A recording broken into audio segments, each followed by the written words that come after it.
Semoga hidup kita terus begini-gini saja. Walau sungai meluap dan kurs tak masuk logika. Bi, lu tahu gak itu lagu apa? I don't know sir. Amar tahu lagunya apa? Pantesan udah pakai batik ya, emang generasinya beda. Itu adalah sebuah lagu dari penyair masa kini. Namanya Hindia. Dan judulnya adalah Cincin. Apakah Steph Curry bisa memberi cincin buat Chris Paul? This is Box Out.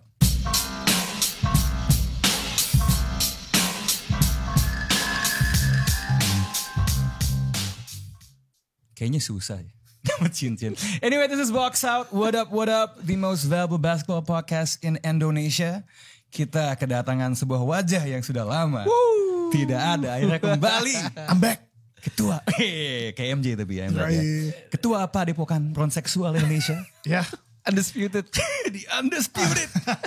Undisputed ya. Orang baik Amar Gil, what's up? What is up Rana, what is up Abi. Ini kan tadi di balik layar kan oke, kayaknya Kamis malam nih ya. Ya. Pertanyaannya adalah kalau misalnya kita bisa dapetin lo untuk tag di jam segini, apakah lo akan selalu pakai baju batik kayak gini? I feel underdressed right now. Gue pakai lengan buntung. Hopefully sih enggak. Jangan lo pikir gue sangat-sangat menikmati berpakaian kayak gini. Kan panas lagi. Buat dia naruh baju di sini. Oh iya boleh. Iya, biasanya tuh gue selalu bawa baju ganti di mobil. Yeah. Cuman tadi gue naik MRT. Jadi mobil gue tinggalin di suatu tempat. Jadi gue gak bisa ganti baju. Nah nanti kita akan siapin baju LeBron James, Saint Vincent. Okay. Lakers, Cleveland periode 1. Taruh gantung, tinggal dia gonta-ganti aja. Okay. But anyway, it's great to have you back.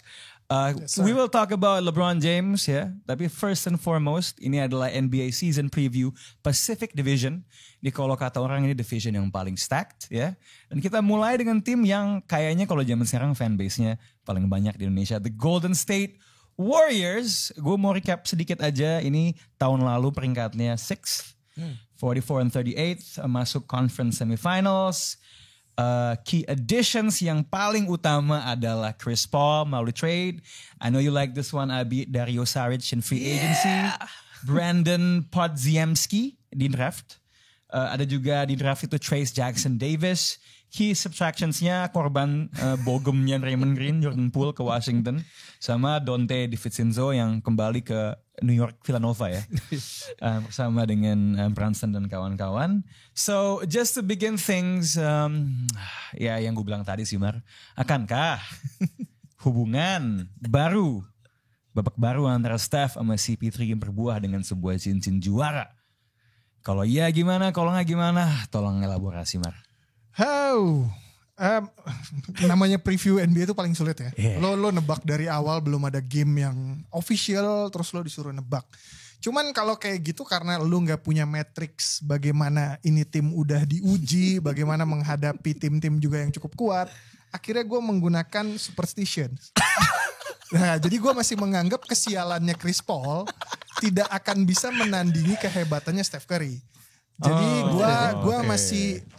gue masih di opini Steph Curry ini akan cukup merasakan hal-hal buruk yang mungkin terjadi di musim ini karena keputusan franchise mereka untuk mengambil salah satu makhluk tersial sepanjang sejarah NBA.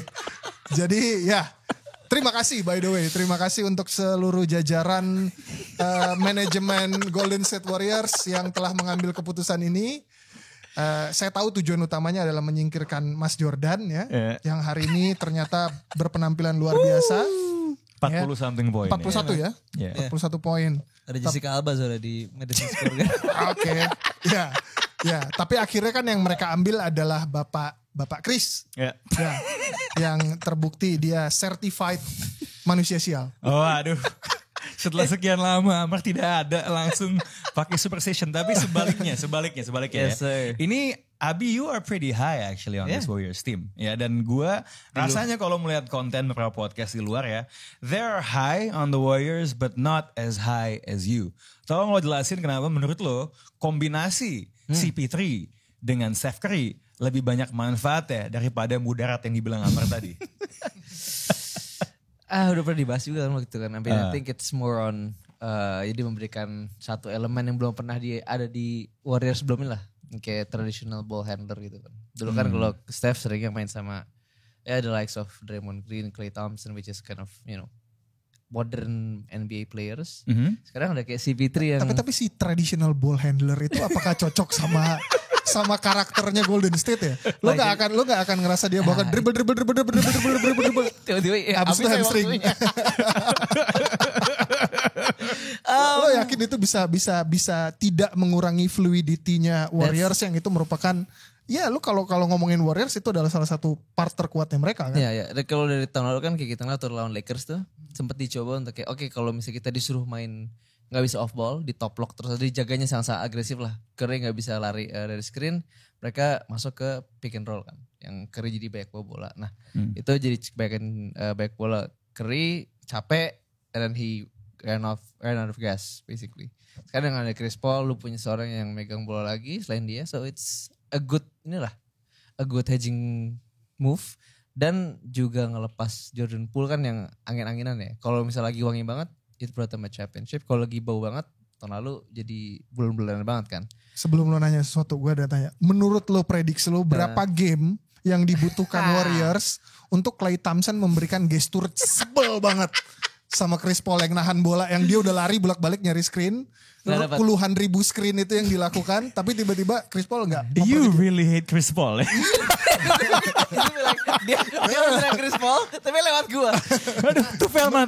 Kan lo tahu kan Klay Thompson kan kalau tipikal yang ngambek kan gesturnya kelihatan kan kayak gitu-gitu kan.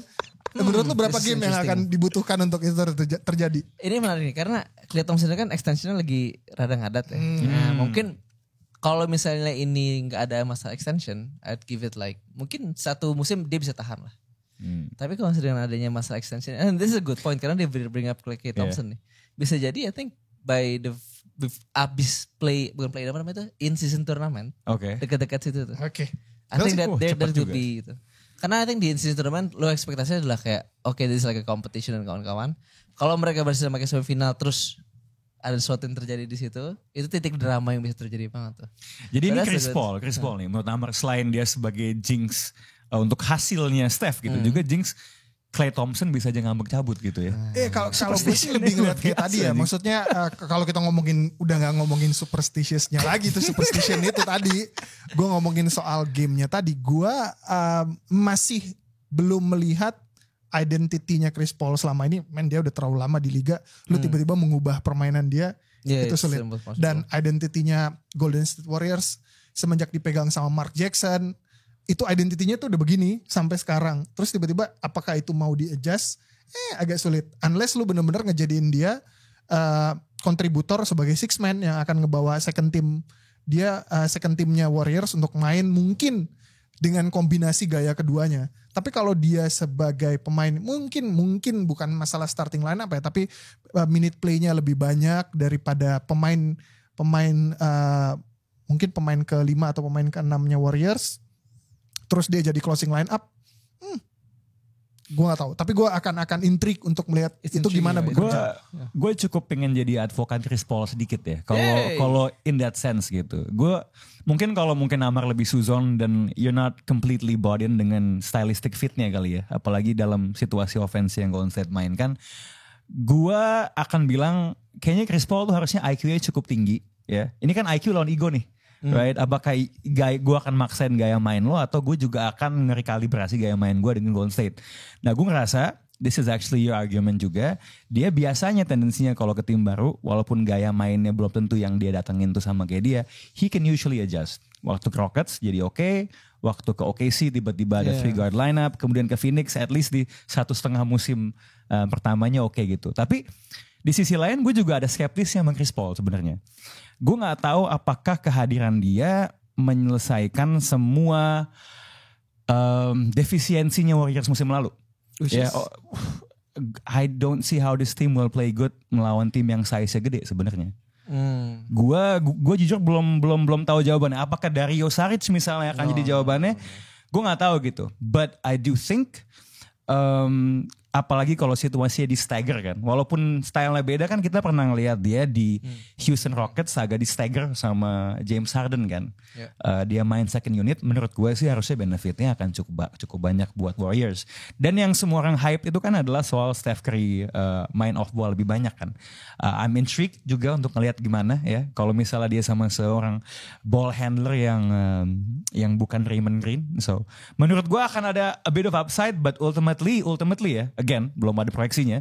Mungkin sample size sih cuma ngeliat game-game preseason di mana kita ngeliat relokasinya Steph, some ghost screen apalah gitu. But it can turn good, but I don't know right now apakah if it's good enough untuk memberikan cincin kepada Chris Paul. So maybe gue dari angle yang obviously kalau superstitions lo agak bercanda dikit ya gitu ya. Cuman, you know lah gitu. Ya, cuman kalau kayak gue melihatnya, gue akan lebih menarik melihat kenapa tadi gue ngomong second unit ya. Walaupun yang akan gue kasih contoh ini nggak necessarily second unit, tapi gue akan melihat Chris Paul akan lebih optimal dan lebih beneficial untuk tim ketika dia main sama slasher macam Andrew Wiggins dan Kuminga, Jonathan Kuminga.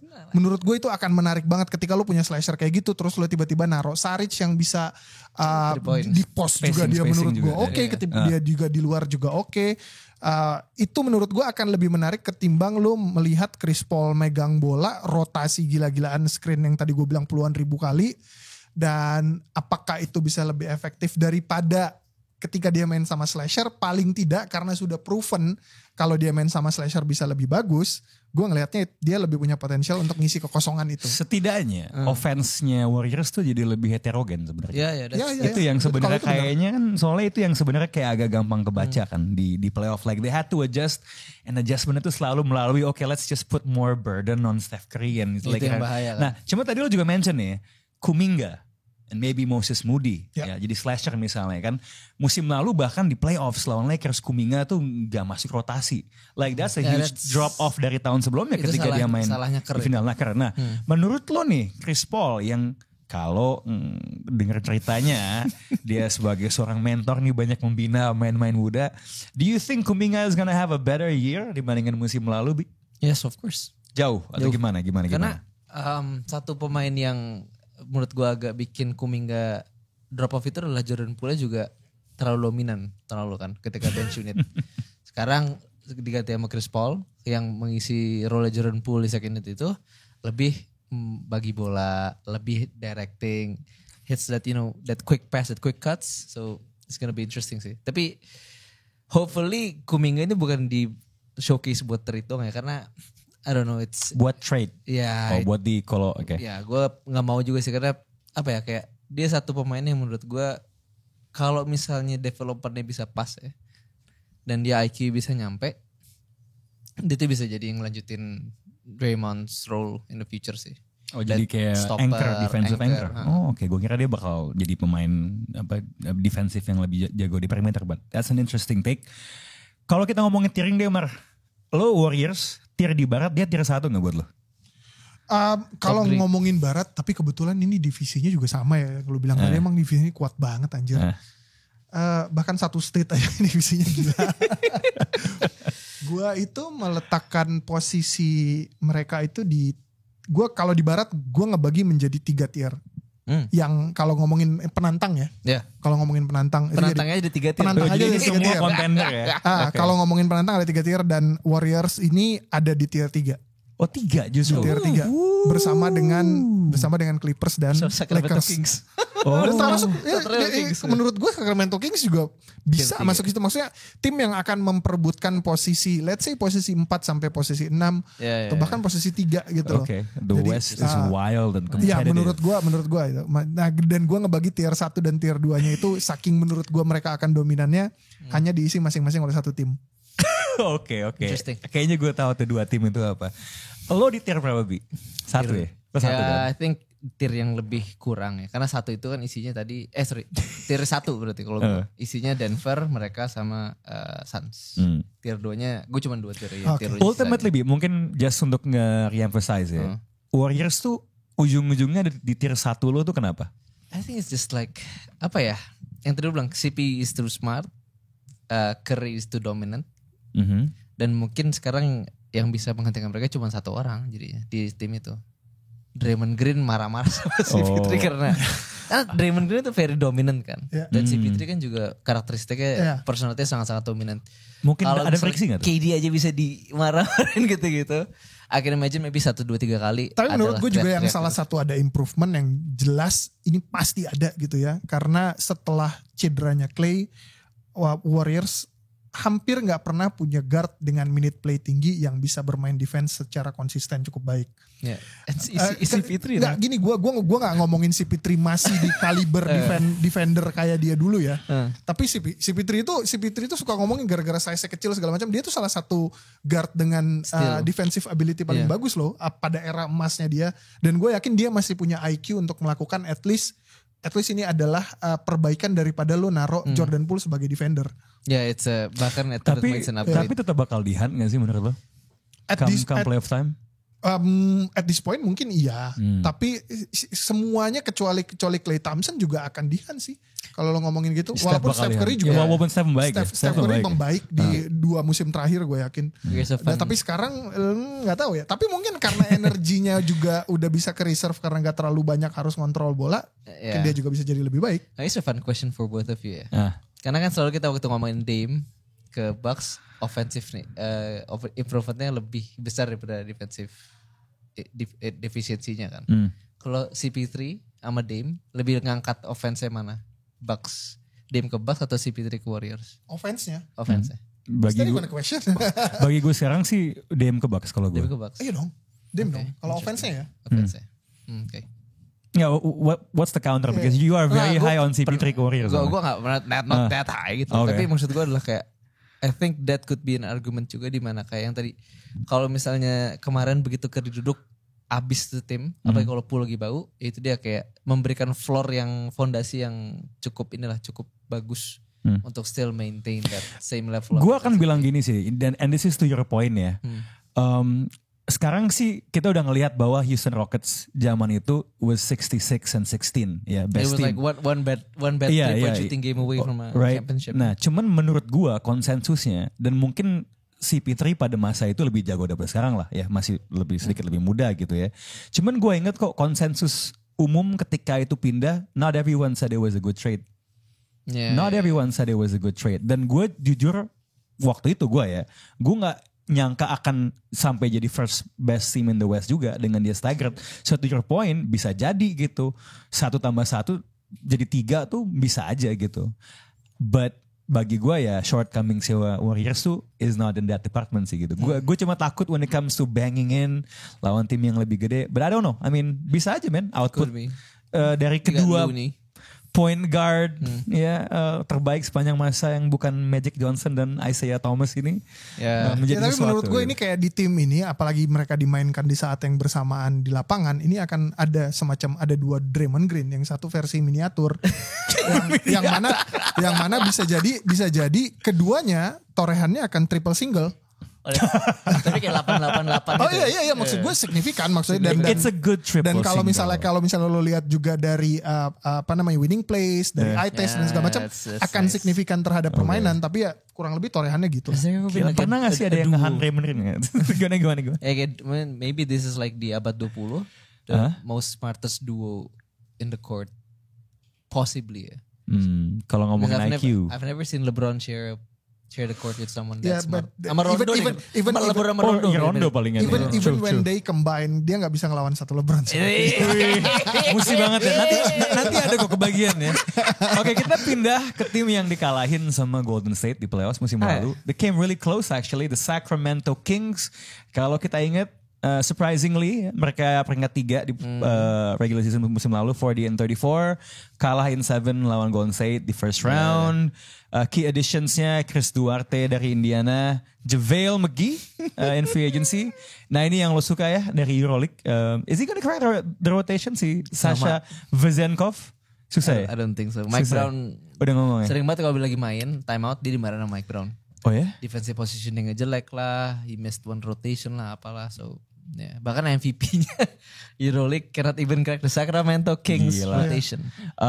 Yang hengkang si Richaun Holmes ke Mavericks. So the question is, kan musim lalu wow nih.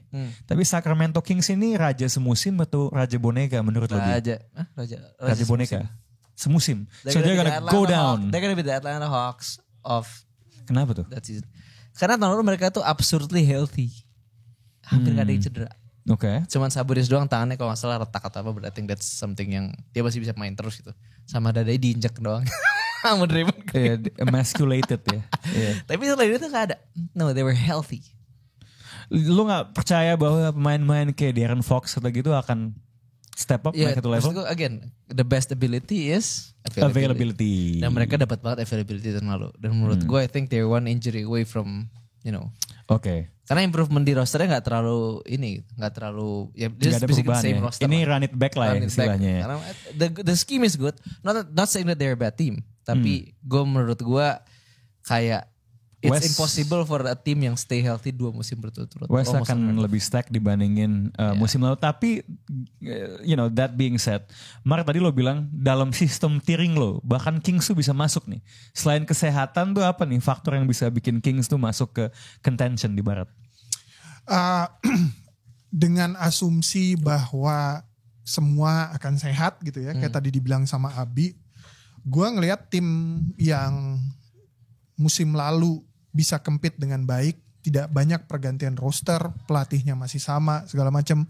Sehingga dengan berbagai macam pertimbangan itu gak ada alasan buat meninggalkan mereka untuk ada di posisi, let's say posisi 6 atau bahkan posisi 5 gitu. Kalau dengan asumsi mereka bisa melakukan apa yang kemarin mereka lakukan. Menurut gue musim lalu De'Aaron Fox sangat luar biasa, quarter 4-nya sangat-sangat gila. Setiap kali dia pegang bola itu pasti poin, mau bagaimana ceritanya pokoknya pasti poin. Tapi pertanyaannya adalah apakah masih ada room untuk developmentnya dia dengan apa yang dilakukan musim lalu gitu. Dan kalau misalnya masih ada room, sejauh mana dia bisa develop, sejauh mana kontribusi Sabonis juga bisa lebih efektif, mungkin dengan adanya nggak berharap banyak, tapi paling tidak dengan diberikannya sedikit menit kepada JaVale McGee, tugas dia untuk rebounding mulu, harus beradu badan sama orang mulu yang mungkin waktu itu men-trigger cederanya dia, bisa menjadi berkurang. Ya let's say sejauh mana. Mike Brown kan sebenarnya untuk waktu yang lama di karirnya kan identik dengan defense ya. Identik dengan LeBron. Enggak, tapi correct me if I'm wrong, musim lalu yang elit dari tim ini adalah offense, right? Now, does the defense need to improve? Menurut lo dan sejauh apa? Kalau iya. Not necessarily. Harusnya gak improve juga gak masalah sih. Kalau offense gini terus ya. Oke. Cuman to your point, kalau misalnya emang mereka mau bersiap untuk ditinggal salah satu startnya itu for like a period of time lah. Misalnya menyiapkan kalau ada yang cedera atau apa, mitigasi terbaiknya adalah melalui defense gitu. Karena offense lo mungkin akan jadi lebih bau atau gimana. But kalau defense itu kan, kalau tim defense-nya bagus, should be interchangeable kan. Siapapun yang dari bench bisa menggantikan. So that could be satu hal yang harus jadi PR mereka sih sebenarnya. Internal development aja kalau gitu development. Ya, jatuhnya. Oke. Dan gue sebenarnya pengen lihat David Mitchell starting sih. Yeah. I think it's time. Is he their best point of attack defender? Yeah. By far ya? By far. Berarti lu akan mulai dengan backcourt Mitchell sama De'Aaron Fox. It's pretty small berarti ya? Yeah, but like Mitchell kan. Iya ngotot ya? Ngotot banget kan. Iya. Step up. Oke. Malik Monk masih di situ kan? Malik Monk tuh hitungannya masih streaky atau enggak? Menurut apa? Is he like consistent apa streaky menurut lo? Consistently streaky. Nah menurut saya, my question to you guys, Malik Monk akan tetap kayak gini atau akan ada drop off? Karena menurut gue absurd itu terlalu jago. Kalau streaky sih dia bakal drop sih paling gue. Oke. Kira tahu. Gitu ya. Maksudnya gue tidak terlalu mengikuti Malik Monk untuk punya opini yang sangat kuat. Soal dia bakal dia akan ada malam di mana dia mau dia asal-asalan tetap aja nggak masuk, pasti masuk. Jason Terry man. Jason Terry kedua. Shooter. Benar. Atau Prime J.R. Smith. Without the buka baju, without nampol bule gitu yang mau nyolong mobilnya. Ngomong-ngomong soal tim yang mainnya wangi, yang panas. Let's talk about the Phoenix Suns. musim lalu. Tentu tim yang sangat berubah setelah trade di mid-season mendapatkan KD. They were fourth in the West, 45-37, nyampe conference semifinal sebelum kalah lawan di Denver Nuggets. Key additionsnya ganti pelatih, the defensive specialist yang juga membawa Indiana saya cukup jauh dan Lakers juara, Frank Vogel. The big trade di yang pertama di off season, Bradley Beal ya, gantiin Chris Paul. Eric Gordon, what a pickup di free agency. Jusuf Nurkic dari Portland. I mean, ada split opinion soal trade itu dengan DeAndre Ayton. Ball ya. Suddenly now they kind of have size ya. Kalau kita ngomong vertikal. Orang Jepang favoritnya Kevin Durant, Yuta Watanabe. Lewat free agency. Subtractionsnya obviously Monty Williams ke Detroit. Chris Paul, DeAndre Ayton. Landry Shamet, Cameron Payne ke Milwaukee. Jock Landale ke Houston ya. Yes. So, this is El Fuego. Tim ini kelemahannya apa sih, Bi? Almost none sih.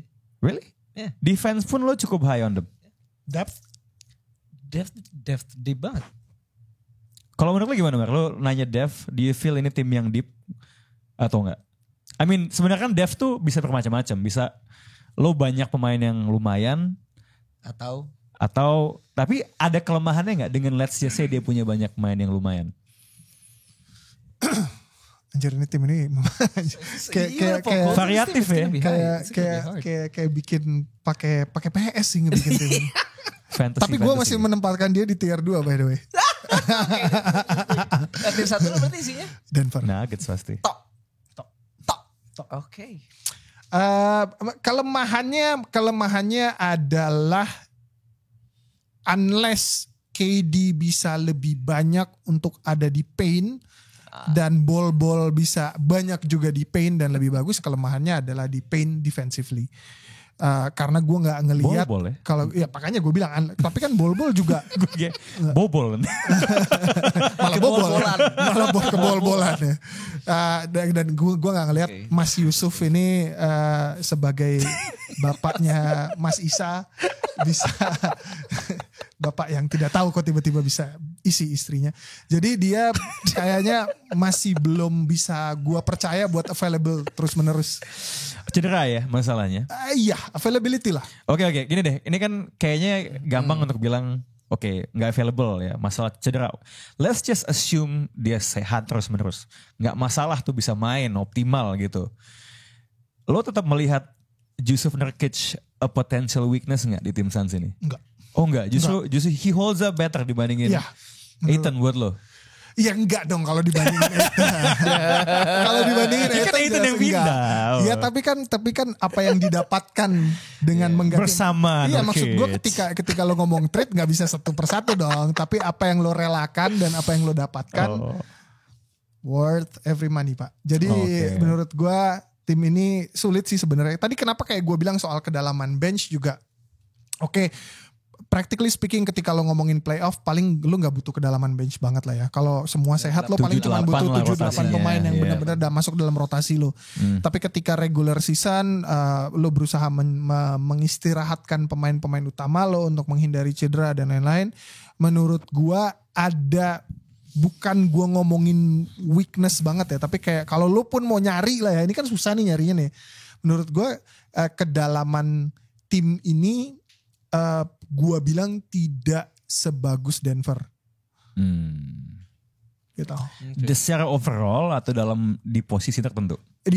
Tentunya di posisi tertentu sih kalau menurut gua. Karena kalau lo ngomongin guard juga sebenarnya dia selain Eric Gordon siapa aja sih dia yang bisa ngisi? Dia tuh ada ini bukan guard sih, wing Josh Okogie. Okogie. Ya, defender tapi nggak bisa nge-shoot. Grayson Allen, oke. Grayson Allen. Good addition. Terus kalau Nasir Little itu kan apa? Forward ya? Wing. Forward. Wing walaupun dia little tapi forward. Ya, jadi menurut gue paling ya cuman itulah kalau lo mau berusaha nyari, tapi overall nggak ada. How does this team match up dengan Nuggets menurut lo? Depends on how many fouls Nurkic gets in the first 5 minutes. Sesimpel itu. Oke, bye. Kalau by halftime ya foulnya 2 gitu, they're gonna hold up well ya. Ada Eubanks sih sebenarnya sekarang. Gantinya Landale. Sama-sama orang Pacific kan. Is he any good? Gue kurang tahu. Solid kok. Solid. Oke. Dia any player yang pernah melewati Coach Pop is solid. Oke. Kalau gue tuh keponya gini sih, I wanna know. Kecuali Josh Primo, sorry. Stripper ya. Yang gue pengen tahu sebenarnya kalau ngomongin tim ini ya, dia juga ada di unggulan kedua gue actually. Gue ngasih Denver karena dua hal. Juara bertahan, Jokic is the best player in the world. Best duo sama ternyata draftnya juga bagus lagi Denver. Bagus bangsat si Julian Strawther itu ya. Itu kayak bisa jadi penggantinya Bruce Brown. Iya gila tuh gue. Emang Calvin Booth nih shooting lebih bagus. Jago. Cuma yang gue pengen tahu tuh adalah how is their defense setelah Frank Vogel masuk sebenarnya. No. Kayak skema apa yang bakal dia pakai untuk memaksimalisasi pemain yang dia punya gitu. Kalau ngelihat Denver ya, walaupun Denver mungkin nggak kita identikan dengan tim yang defensively elite, dia kan punya skema yang berbeda dalam menggunakan si Jokic-nya kan, right? Ketika dia lawan certain teams yang mungkin shootnya nggak terlalu bagus, dia lebih ngedrop, jagain pick and roll. Lawan tim-tim yang shootnya oke, dia sedikit lebih naik. Nah itu gimana tuh dia getting pemain kayak Nurkic gitu misalnya, atau bahkan ball untuk buy in gitu. At least kalau mungkin mereka defensively limited, setidaknya dari segi attitude dan dari apa istilahnya ya, implementasi gitu is on the same page. Karena menurut gue itu akan cukup matter sih. It's like offensively tim ini goks gitu. Makanya nggak butuh pelatih yang offensively bagus banget gitu. Ya ada KD Booker Bill akan selesai dengan sendirinya. Tapi gue tuh penasaran sama kalau misalnya ini berlima dimain berbarengan gitu ya. Gue pengen banget ngeliat kayak gimana nih kejadiannya. Tunggu. Berarti 5 Nurkic, 4 lo terus ya Gordon. Gue akan masukin 3 guards. Kalau gue penasaran bukan berarti mereka starting atau closing line up ya. Tapi gue penasaran kalau di lapangan itu berbarengan ada Booker, ada Bill, ada Eric Gordon, ada terus? KD, ada Bol. Bol 5-nya. Ya, Bol 5-nya. Oh, oke. Itu bakal gimana pergerakan bolanya tuh, bakal asik banget sih kayaknya. Ngebayangin apalagi kalau ternyata mereka bisa bikin offense yang fluid banget. Tapi kayaknya bakal ada banyak yang di body deh kayaknya. Gak tau feeling. Ya pastilah. Gitu. Eric Gordon tangguh pak. Itu Gordon aja pengecualian dia. Cebol tangguh itu. Bantet deh. Fun lineup tuh. Tapi itu dia sih kayak Suns ini fun. Bisa should be fun, tapi Frank Vogel bukan pelatih yang pengalaman. Ya kan? Enggak, tapi defensively juga bakal interesting ya. Lo punya pelatih yang benar-benar mindsetnya defense, tapi lo by their own credentials nggak punya pemain yang benar-benar identitasnya tuh defense banget. Mungkin adalah yang tukang yang siap buat jungkir balik segala macam, model-model Grayson Allen, Okogie tapi juga, atau Okogie gitu. Tapi menarik banget akan ngelihat gimana transformasi pemain yang mindsetnya sangat offense seperti Bradley Beal yang mau nggak mau pasti dipaksa buat ada defense lebih baik gitu loh. Gue sih kalau defense gue cuman kepo soal defense interiornya. Sebenarnya some of the pieces yang dia bawa tuh perimeter defense-nya tuh lumayan, but they're kind of limited. Nasir Little, Grayson Allen gitu. Iya kayak atau Okogie tadi lah, shootnya nggak bagus banget. Maksudnya ketika defense he's good point of attack, tapi kan permasalahannya ketika nanti lo lagi offense, ya udah pemain lawan tuh bisa cheating off him gitu loh. Jadi kayak gue pengen tahu tuh bagaimana Vogel tuh nge-manage biar dapat the right balance. Gimana caranya offense lo tuh bisa gang ho, tapi defense lo tuh for a certain amount of time tuh masih bisa hold up. Sebenarnya PR di tim ini tuh seperti itu sih kalau buat Suns. Siapa yang akan jadi top scorer tim menurut lo? KD. Masih KD ya? Masih KD. I think it's gonna be Book. Booker akan lebih facilitate. Oh jadi playmaker ya? Bukan itu peran diambil sama Bill? No, I don't think so. Masih Booker sih. Karena waktu CP3 cedera tuh Booker yang jadi point guard. Interesting. Tapi I mean like Booker might be like 25, 5'8". Okay. 20 poin, 5 rebound, 8. KD is around like 27, 8, 4 something. Okay. Feeling gue sih Book, tapi feeling gue last shotnya Bradley KD kalau ya kemungkinan itu. Kalau gue Bradley Beal. Oh ya itu justru pinternya begitu gitu. Tapi ini kan kita ngomong tim ini bisa mumpuni loh Pak. Iya, game theory Mbak. Kita kan banyak ngomong soal offense tim ini ya. But this goes back. Gue pengen tahu mumpung lo di sini Mar ya. Pendapat lo soal defense wins you championships. Ngelihat Denver musim lalu, ngelihat betapa Phoenix diunggulkan sekarang gitu. lo sepercaya apa dengan statement itu? Do you still believe it Gue merasa in diserang. 100% gitu? Atau ada nuansa gitu? Gue sebagai yang pernah dilatih sama orang yang mindsetnya adalah defense, gue masih percaya itu. Tapi ketika lo ngomongin perumpamaan itu bukan berarti bahwa tim yang defense-nya gila-gilaan lah yang pasti akan menang gitu ya. Maksudnya tim yang identitas defense-nya lebih tinggi daripada offense-nya. Ini NBA gitu. Nggak semua kejadian. 2004 itu nggak kejadian setiap kali gitu loh. Dan itu sangat-sangat jarang tim yang. Cuman yang perlu kita sama-sama sepakat adalah tim yang tidak melakukan improvement secara defense sehebat apapun offense mereka, yang terjadi di Denver Nuggets. Beberapa kali mereka mencoba tetap gagal, tapi once mereka benar-benar udah dapet, kayak tadi lo bilang, somehow ada beberapa skema yang bisa dipakai di situ dan bisa dioptimalkan di situ, itu yang akan bikin lo berpotensi lebih besar menjadi juara. Ya kalau tidak pertanyaan, gue selalu kayak defense tuh nggak bisa lo abayin aja sih kalau gue ngeliatnya. Yeah, kayak harus lo pikirin, nggak bisa lo. Sekarang kayak lo ngomongin 10 tahun belakang, emang ada tim yang juara yang tidak dikategorikan sebagai tim dengan defense yang oke. At least oke ya, gue nggak bilang bagus gitu. Standarnya oke itu apa dulu nih? Paling banter Cleveland ya. Yang paling banter itu adalah Mavs 2011. Itu secara paling jelek defense. Rating defense tuh di berapa? Itu emang udah ada yang ngeliat kayak gitu. Di bawah karena top 10 ada yang membuktikan apakah benar itu defense juga karena 2012 itu kemasukan setan aja yeah, tuh satu. Itu you need to be like benar-benar jalan. Satu poin lagi buat LeBron. Did you see what he just did? Lemah dia. Divine intervention banget. Enggak, itu karena sponsornya masih bocah waktu itu. Enggak lah, itu LeBron goblok. Malu. Belum bisa JJ Barea ngakalin zone defense. Tapi iya bener kan si Dwayne Wade juga bilang, men. Kenapa? Ternyata yang kita surprise tuh JJ Barea gitu, yang dia nggak nyangka bisa sebegitunya. Alright, ini mumpung tadi kita banyak ngomong soal availability, kita ngomong soal satu tim yang sangat jarang pemain bintangnya available ya, sampai mau jadi bahasan sekarang nih soal load management ini terbukti nggak sih secara sains dan lain sebagainya, sampai ada peraturan baru untuk mencegah itu. The Los Angeles Clippers musim lalu peringkat 5, 44-38, kalah lawan Suns first round playoff. Key additions-nya ada Kobe Brown, Kenyon Martin Jr., si stripper yang dibilang tadi, ya. Key subtractions-nya Eric Gordon, ya kita masih menantikan apakah James Harden akan mendapatkan wish-nya untuk ke LA Clippers. Di sini lo nulis, will we ever see PG-13 and Kawhi healthy together? Ya, tapi boleh gue modifikasi dikit nggak? Seandainya Kawhi sama PG sehat pun, untuk menembus persaingan di wilayah barat, masih diperlukan nggak James Harden di tim ini? Menurut gua sih enggak.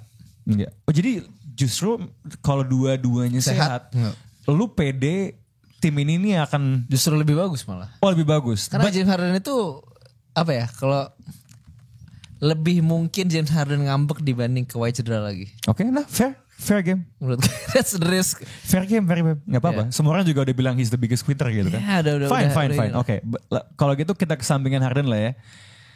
PG, Kawhi sehat. Seperti seluruh Twitter bola basket di tahun 2019 tuh. Gimana? Ya. Dengan West yang sekarang se-stack ini, dengan banyaknya pemain bintang gitu. Sebuah kombinasi Clippers ya.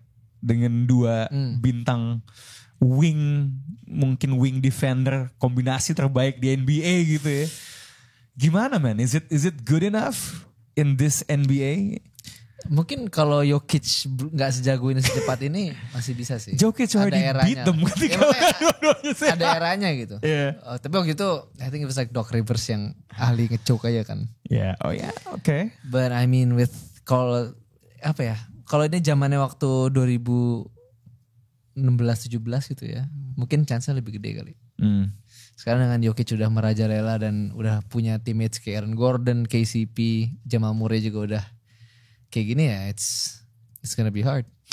Gue juga kenapa two wing tuh udah kayak wing start jadi overrated dan udah turun. Lo pernah bilang kalau gak salah, kayaknya waktu itu lagi ngomongin Boston ya. Lo tidak pernah melihat presidennya tuh sebuah wing combo tanpa hierarki yang jelas. Ya mungkin karena lo ngerasa Tatum tuh belum jelas apakah dewa apa tuhnya gitu ya. Tapi ini kan cukup jelas nih ya. Jelas ya. Kok Paul George jelas. Identitasnya udah jelas kok. Jelas banget gitu. Tapi lo sepakat bahwa ini timnya juga even if dua-duanya healthy mentok. Atau is it because pieces di samping duanya itu kurang oke? Ya, ini tim tai sih sebenarnya. Karena tim ini selalu membuat gue terlihat bodoh dalam menganalisis basket. Karena gue selalu di awal musim tuh kayak enggak cuy. Clippers pasti bisa at least sampai ke conference semifinals. Gue selalu bilang kayak gitu karena kayak mereka tuh timnya tuh hampir selalu stack gitu kan. Hampir selalu stack. Ya, jadi kayak harusnya tuh bisa, tapi memang tai emang, jadi nggak pernah bisa menunjukkan itu. Dan kalau misalnya dua-dua ini sehat nih, yang mana chancesnya kayaknya memang lebih kecil dibanding LeBron pindah ke Cleveland lagi gitu ya. Nah itu tetap aja gue nggak ngeliat. So, menurut gue yang tadi dibilang Abi justru on point banget. Justru development tim-tim lain yang bikin mereka pasti akan mentok dengan apa yang mereka miliki saat ini. Gitu. Ini kan ngomongin duo ya. Sekarang tuh kalau lo lihat di gue lupa ESPN apa Bleacher ya, lagi banyak gorengan tuh soal top duo di liga gitu kan. Tiba-tiba Giannis sama Dame langsung naik ke peringkat 2 gitu. Dulu kan kita tuh sangat high ya on duo Paul George sama Kawhi lah. Like it's top 2, top 3. In this modern day of NBA, duo ini masuk top 5 gak buat lo? Kawhi sama PG. Oh shit. This is interesting. Nikola sama Jamal udah 1 lah. Just by virtue of juara. Lo gak mungkin naruh AD sama... They're on the verge of being top 5 sih menurut gue. Lo kalau misalnya mereka benar-benar healthy. Karena gini men. Lu gak ngeliat apa Kawhi gilanya kayak gimana ketika dia healthy benar-benar. Maksud gue gak usah 2019. Beberapa playoff performance tahun lalu. Okay. The first game. Enggak, the first 2 games. Terus tiba-tiba cedera habis. Iya kan? Iya maksud gue kayak lu hilangin faktor cedera tadi itu. Maksudnya caveatnya itulah kita hilangin faktor cedera itu. 2 ini dan menurut gue Paul George, lu mau ngomongin apapun soal Paul George, buat gue dia salah satu pemain paling komplit yang pernah ada dalam sejarah NBA. Dari segi kemampuan offense, defense segala macam. Podcastnya juga bagus. Iya nggak tuh. Jadi kalau 2 ini benar-benar optimal, sehat walafiat, karena sudah tahu membagi peran kan masing-masing. Yang satu tahu saya mah apa atau dibanding A gitu kan. Kalau Paul George ngomong ke Kawhi kan pasti ngomong kayak gitu kan. Kalau paslon tuh udah tahu gitu ya. Iya. Siapa ganjarnya, siapa Mahfudnya ya. Jadi Paul George Mahfud MD anjing aneh banget. Dan ini duo yang menurut lo tetap lebih bagus daripada Tatum dan Brown. Kan gue bilang tadi on the verge. Tapi ya I still pick this two Tatum Brown. Kalau sehat gue juga iya. Kalau sehat ya. Just because of Jalen Brown ya sebenarnya. Dua-duanya bisa dribble kiri kan. Dan itu kenapa ya si social medianya Celtics tuh ngevideoin Jalen Brown lagi dribble pakai kiri itu kenapa tuh? Aneh banget tuh. Pengen lebih cepet keluar kan. Oke, ya tapi intinya adalah berdua tapi sayangnya NBA Barat udah semakin kompetitif ya. So kita langsung geser aja ke tim yang sementara stadiumnya masih barengan. Iya. Waktu dan tempat. It's been a long time. The Los Angeles Lakers musim lalu peringkat 7 ya. Tentu itu tidak reflektif akan mereka sebelum trade deadline ya. 44-39 masuk ke conference finals. Sampai dapat musuh baru sang Mike Malone pelatihnya Nuggets. Key additions di draft dapat Jalen Hood, Scafino, Jackson Hayes, another big body yang lo bisa mudah-mudahan throw at Nikola Jokic. They have a king, now they have a prince. Taurean Prince lewat free agency. Salah satu breakoutnya hit culture musim lalu Gabe Vincent, Christian Wood yang kemarin di post sama Giannis lagi di block ya. Tapi offensively is pretty good. Subtraction saya udah gak ada FIBA MVP dan Schroeder sama Malik Beasley yang ke Milwaukee. Ya availability dulu lah Mar. Bisa gak tuh AD sama abang lu LeBron? Itu they stay healthy. Can they bring kejuaraan yang ke-18 kalau dua-duanya sehat? Insyaallah. Gue masih lebih percaya sama kesehatannya LeBron gue. Gue masih lebih percaya sama kesehatannya LeBron dibanding kesehatannya AD, entah mengapa.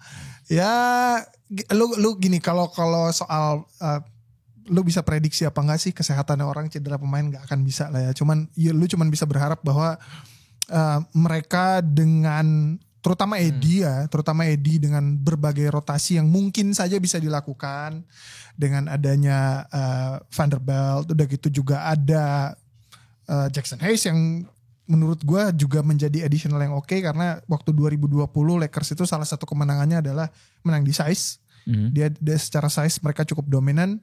Juga ada Christian Wood, sehingga waktunya Eddie diharapkan paling tidak di regular season bisa diminimalisir. Mudah-mudahan cederanya juga bisa diminimalisir. Ini tuh kalau ngomongin Eddie ya, gue tuh ngerasa setiap sebelum musim NBA pasti ada sekumpulan ex pemain NBA yang berkumpul. Dan mereka bilang, ini harusnya Eddie tuh bisa jadi MVP. Selalu. Eddie ini bisa. Ini musim Eddie untuk menunjukkan. Gitu kan, right? Eddie harus take over dalam LeBron. Selalu. Musim lalu pun juga walaupun offense-nya at times gak sebagus. Defense-nya tuh masih elit gitu. Dan ada pembicaraan, bisa gak ya jump shot-nya tuh at least kayak pas di bubble gak? Ya. Kalau Eddie ini bisa main, ini deh. Abi, menurut lo tuh, if Eddie main di potensi fullnya, is this team tier 1 atau enggak? Atau emang sebenarnya Eddie terlepas dari kesehatan, potensinya gak sebegitunya dibandingin big man lainnya? Is he really a unicorn? Ya. Really? Ya. Yeah. Like, kalau mid-range-nya masuk kayak waktu di bubble ya. Yeah. Game 2 lawan Nuggets final ya. Kalau kita ingat ya. Gua ngerasa soalnya konstruksi roster ini oke. Bagus banget. Oke banget gitu. Kalau Gabe Vincent gak tiba-tiba kehilangan ini kayak Samson kehilangan rambutnya lah. Kan kalau guard hit biasanya gitu kan keluar dari Miami. Kita lihat ya. kita mungkin bikin kayak semacam alumni hit tracker kali ya. Kita lihat ada si Strauss tuh gimana, bakal ada drop off-nya atau enggak. Tapi ini juga sih kayak kita lupa bahwa tim ini habis trade deadline bagus banget. 19-8 record. Plus itu dengan tanpa latihan full off season. Imagine if they have like a full off season together. Darvin Ham udah tahu how to get D'Lo going, how to get Vando almost optimal on offense gitu-gitu. Gua ngerasa kalau misalnya bukannya gue ngejing sih, sorry Mar. Nggak, cuma gue yang menarik dari tim ini adalah the off season acquisitions itu diomongkan dengan begitu wanginya.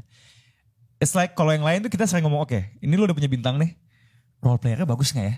Yeah. Nah khusus Lakers nih kayak kebalikannya gitu. Role playernya nih udah oke semua. And it sounds really weird. Yeah, karena we're talking about LeBron sama AD gitu. Tapi ya tanda bintangnya dua obviously kan, LeBron usia ya. Apakah dia selalu bisa gitu ya. Gue selalu ngerasa kalau ngeliat di playoff musim lalu, LeBron tuh udah kayak tokoh anime yang kadang-kadang tuh dia menghemat tenaganya gitu agar bisa keluar in one game. And then selalu lucu pasti in that one game di mana LeBron semuanya keluar, AD pasti nggak bagus mainnya. Entah kenapa gitu. That being said, kalau buat gue pribadi dengan konstruksi sedemikian rupa, dan gue nggak ngejinx Mar, AD main optimal, LeBron main efisien, bagi gue nih tim nih di tier 1,5 sebenarnya. Just right under the Suns. Nuggets sama Suns ya. Sebenarnya secara tim lebih komplit Lakers bagi gue. Ya, cuman top heavy firepower-nya buat gue lebih gede Suns. Right? Dan bagi gue tuh nggak sebegitu jauhnya gitu. Cuman gue masih taruh dia di bawah Nuggets gitu. And I'm not jinxing. Ya. No. Gue just being serious ya. Kalau misalnya dengan konstruksi tim ini yang mana gue harapkan Taurean Prince bisa jadi dia versi di Hawks musim ketiga, kedua, atau dia musim awal waktu di Brooklyn Nets. Karena LeBron tuh selalu butuh momen yang kayak gitu. Nah kalau dia dan tidak ada pemain-pemain yang merasa tekanan mental ketika bermain sama LeBron, tiba-tiba nggak bisa nembak semua gitu, Gabe Vincent gitu kan. Ya. Kalau dengan semua senario itu berjalan dengan baik, gua masih memegang mereka, let's say Kalau misalnya dia ketemu Nuggets, gue akan bilang 55-45 buat Nuggets masih. Karena nggak ada yang akan bisa ngehentiin Jokic. Tapi ketika dia ketemu Suns, gue masih yakin banget Lakers akan menang lawan Suns. Nice. Kalau misalnya mainnya full ya. Full. Ketemu Warriors deh, Bi. Gue tuh I still have to go with the Lakers simply ngeliat kejadian playoff di mana sangat berasa kayak Warriors tuh yang terus dipaksa untuk berevolusi gitu. Kayak emang ada satu hal yang gak bisa mereka lampaui gitu. Especially dari segi size, interior, and all that ya gitu. AD sehat terus ya? Iya, AD sehat terus man. Taking the Lakers. Oh, jadi lo juga akan naikin ceilingnya Lakers nih kalau gitu? Yeah. Oh, interesting ya. Kalau AD sehat ya? Kalau misalnya awal musim ini mainnya langsung playoff, terus diurutin timnya kayak playoff musim lalu, ya itu gue yakin final conference-nya akan ketemu Lakers lagi sama Nuggets lagi. Yang mana kansnya Lakers harusnya lebih bagus daripada musim kemarin. Ya, dan kita akan melihat nih kalau kita ingat ya walaupun sweep, there was so much talk ya about skema. Sweep lah. There was so much sweep. Nggak there was so much talk tentang skema ini kan apa? Oh iya defense. Nah, Anthony Davis jadi jadi help. Kalau menurut gue ya pembenaran ketika lo ngomongin kekalahan Lakers 4-0 itu justru lo nggak usah ngebahas sweepnya karena lo banyak banget kan narasi ini di closest sweep sepanjang sejarah segala macam nggak bacot.